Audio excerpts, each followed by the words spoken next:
Our hearts are broken because he's not going to be home for Christmas. Kevin O'Rourke was arrested during a layover in the United Arab Emirates on July 3rd. He was on his way to South Africa when airport officials in Dubai found 50 grams of cannabis and 60 grams of CBD oil in his luggage. This is a 64-year-old man who made a mistake. I totally understand that. In October, after months in a detainment center, O'Rourke was sentenced to life in prison. And, making matters more difficult, he suffers from Addison's disease, an autoimmune disorder that makes him susceptible to infections. The cannabis found in his luggage, mostly CBD products, were used to help with pain management. To say that he's going to have to spend the rest of his life in a foreign country by himself, not be able to, at 64, a life sentence could be, and with his illness, a life sentence could be months or weeks. So that's really what we've been fighting for this whole time. She says O'Rourke has not always been able to receive the medication he needs during his detainment. He's also undergone surgery due to an infection twice. And he still has an open wound. They can't close it up now. It's been open for almost 4 months now.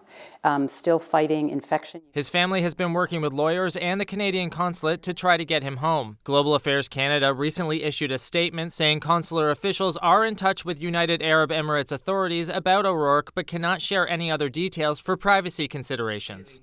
But at least one expert says there's hope. And there is some leeway for Dubai to look at the issues in the case, look at the human rights element of the case, and the fact that he needs ongoing medical attention, which he simply won't get in a Dubai prison. She says in most cases similar to O'Rourke's, the products are confiscated at the airport and people are fined, deported, or sometimes even allowed to stay in the country. They could deport him, fine him, send him back to Canada instead of imprisoning him in their system. She thinks the Canadian government needs to make more diplomatic effort to help him.